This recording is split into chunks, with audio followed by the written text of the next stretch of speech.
Hamas अपने इतिहास के सबसे मुश्किल दौर में है। हमास के लड़ाकों के सामने मरने के अलावा कोई और रास्ता ही नहीं बचा है। हमास को अब तक सबसे बड़ा धोखा मिला ईरान, जिसके दम पर हमास अब तक उछल कूद मचा रहा था, और हिजबुल्लाह, जिसने हमास का साथ देने का पूरा वायदा किया था। दोनों ने इस महायुद्ध में हमास का साथ देने से इनकार कर दिया।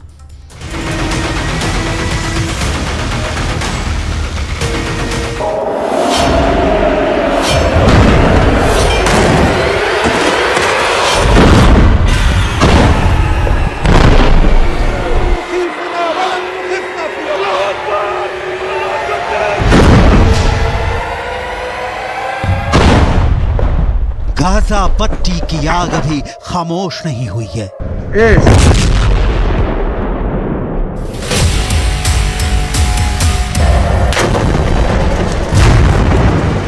गाजा के आसमान का धुआं अभी छटा नहीं है।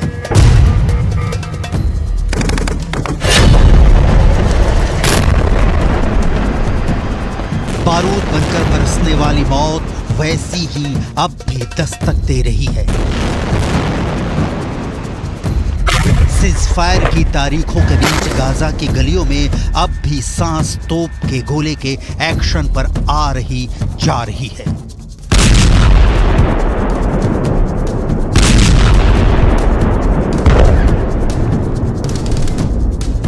पूरा गाजा इस वक्त शमशान में तब्दील हो चुका है। कोई नहीं है जो गाजा को बचा सके। हमास को इजरायल युद्ध में सिर्फ धोखा मिला है, ऐसा धोखा जिसने हमास को तोड़ कर रख दिया है। हमास के पास सरेंडर के अलावा इस वक्त शायद और कोई विकल्प नहीं है। किसने दिया हमास को इतना बड़ा धोखा?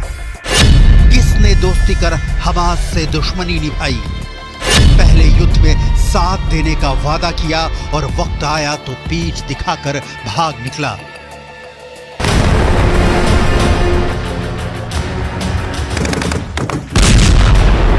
गाजा की 20 लाख की आबादी के पास इतना नहीं है कि वो हमास जैसे संगठनों को पाले। उनके लीडरों को विदेशों में ऐशो आराम की जिंदगी जीने के लिए फंडिंग करें।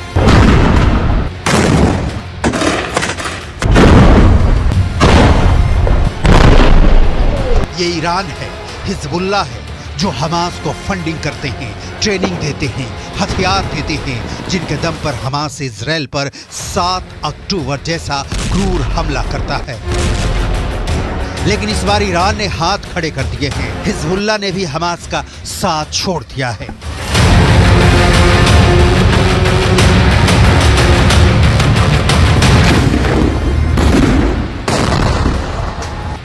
क्यों ईरान ने छोड़ दिया हमास का साथ? क्यों हिजबुल्लाह ने भी छुड़ा लिए हमास से हाथ?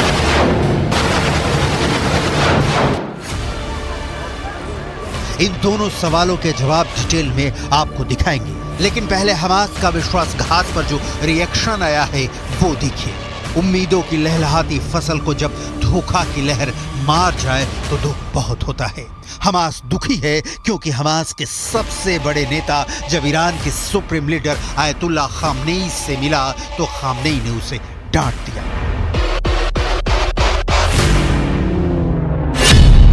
तेहरान में सुप्रीम लीडर आयतुल्लाह खामनेई ने कहा कि हमास ने इजराइल पर भीषण हमले के पहले ईरान को जानकारी क्यों नहीं दी।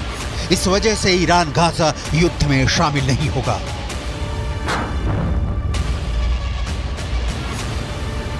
ईरान जानकारी नहीं होने के पीछे जो छिपा रहा है वो कोई छोटी मोटी बात नहीं, बल्कि खौफ है। यह खौफ अमेरिका का है। अमेरिका को ईरान ने चारों तरफ से घेर लिया है। इजराइल के खिलाफ कोई भी एक्शन ईरान को मुश्किल में डाल सकता है। ईरान में भारी तबाही होती। लाल सागर में अमेरिका का एयरक्राफ्ट कैरियर आइजनहावर खड़ा है। भूमध्य सागर में अमेरिका ने अपने एयरक्राफ्ट कैरियर जेराल्ड फोर्ड को तैनात किया है। इजराइल की सुरक्षा के लिए अमेरिका ने अपने सबसे बेहतरीन लड़ाकू विमान आसमान में छोड़े हैं। मतलब इजराइल इस वक्त अमेरिका वाले कवच के भीतर है और इसे भेदने की हर कोशिश के खिलाफ अमेरिका का हमला निश्चित है।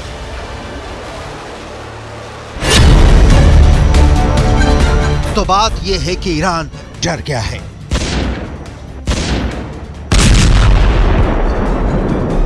हमास के समर्थन वाले तेहरान में लगे नारों के बीच अयतुल्ला खामनेई के पास हमास का हाथ झटक देने के अलावा कोई विकल्प नहीं बचा है। पश्चिमी मीडिया में छपी रिपोर्ट के मुताबिक मुस्लिम ब्रदरहुड की नीतियों पर चलने वाले सुन्नी गुट हमास ने शिया ईरान और हिजबुल्लाह के इजराइल के खिलाफ संयुक्त मोर्चा में शामिल नहीं होने के फैसले पर निराशा जाहिर की है।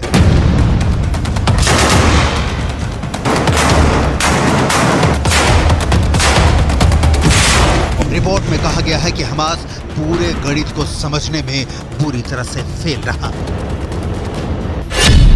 गुलाम अली ईरान के खामनेई परिवार से ताल्लुकात रखते हैं।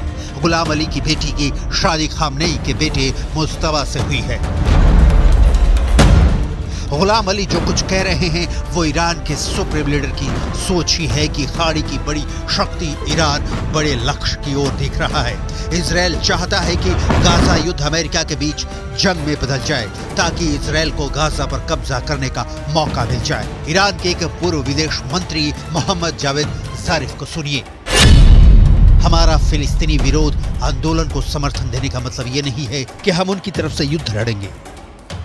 ईरान के इसी रुख को देखकर हमास के आतंकी भड़के हुए हैं। ये जो युद्ध विराम की बढ़ती डेट आप देख रहे हैं ये इसीलिए है क्योंकि हमास के पास कोई और विकल्प ही नहीं बचा। युद्ध में नहीं कूदने का ऐलान कर ईरान ने बहुत सोची समझी कूटनीति पर काम करना शुरू कर दिया है। एक्सपर्ट का कहना है कि बेशक जंग में नुकसान तो दोनों ओर का ही होगा, लेकिन अगर इस युद्ध से किसी को फायदा मिलेगा तो वो सिर्फ ईरान होगा। लेकिन कैसे, इसे समझना बहुत जरूरी है। इसके बाद हिजबुल्लाह ने क्यों छोड़ा हमास का साथ, इसकी डिटेल दिखाएंगे। इजराइल गाजा में जितनी तबाही मचाएगा ईरान को फायदा होगा।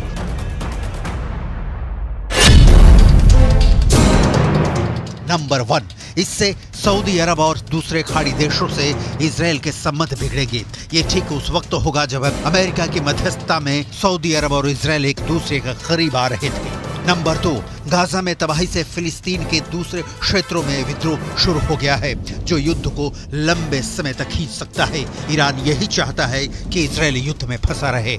नंबर 3, ईरान को अमेरिका से न्यूक्लियर मुद्दे पर ढील मिलने की संभावना पैदा होगी। तो हमास की जीत में या हार में फायदा ईरान को होने जा रहा है। वैसे भी ईरान के लिए दोस्ती और दुश्मनी एक ही सिक्के के दो पहलू हैं। हमास को ये बात अब समझ में आई है।